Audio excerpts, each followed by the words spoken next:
Hello बच्चों, let's read this question. The question says, why do drugs designed to cure ailments in one organ in the body not affect the other part? Explain with an example. तो हमें यहाँ पे बताना है कि जो drugs हमारे डिजाइन होते हैं किसी एक पर्टिकुलर पार्ट के लिए, वो दूसरे पार्ट्स को इफेक्ट क्यों नहीं करते हैं। तो यहाँ पे हमारा की कॉन्सेप्ट क्या होगा।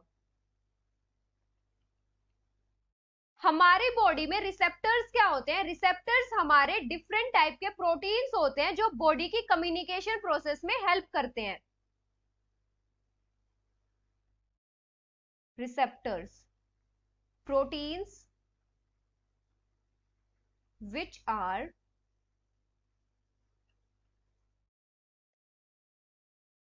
important to body's communication process। In receptors पे क्या होता है, इन रिसेप्टर्स पे बाइंडिंग साइट्स या फिर हम बोले एक्टिव साइट्स प्रेजेंट होती हैं, जहां पे जो हमारे ड्रग्स आते हैं वो टारगेट करते हैं। बाइंडिंग साइट्स या फिर हम बोले एक्टिव साइट्स। अभी अगर हम ड्रग्स की बात करें तो ड्रग्स हमारे क्या करते हैं, ये स्पेसिफिक रिसेप्टर्स के ऊपर वर्क करते हैं। Work on specific receptors. इनको डिजाइन ही ऐसे किया जाता है कि ये किसी पर्टिकुलर या स्पेसिफिक रिसेप्टर पे जाके ही टारगेट करते हैं। जो ड्रग्स होते हैं वो हमारे स्पेसिफिक डिजीज के लिए अलग से डिजाइन होते हैं।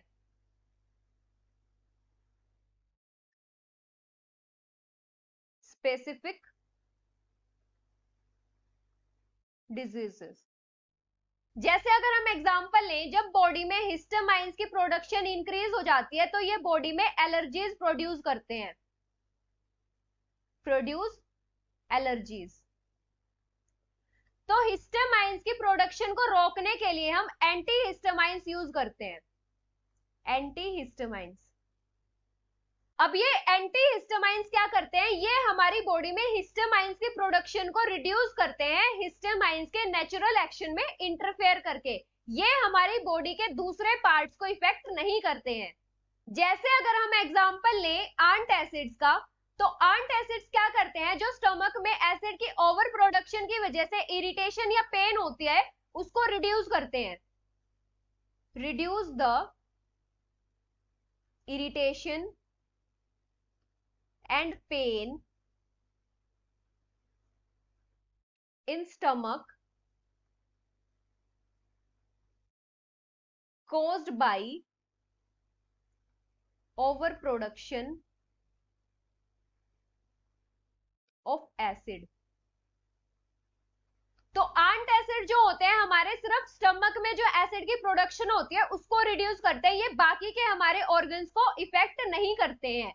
जैसे अगर हम एग्जांपल लें आंट एसिड का, जो हमारा ओमेप्राजोल होता है, ये हमारा क्या करता है, ये जो स्टमक में एसिड की प्रोडक्शन होती है सिर्फ उसी को रिड्यूस करता है। तो हम बोल सकते हैं कि हमारे ड्रग्स को डिजाइन ही ऐसे किया जाता है कि वो स्पेसिफिक ऑर्गन की किसी स्पेसिफिक डिजीज के लिए ही यूज होते हैं, ये बाकी के हमारे ऑर्गन्स को इफेक्ट नहीं करते हैं। So this is the final answer. Hope you understood it well. Best of luck.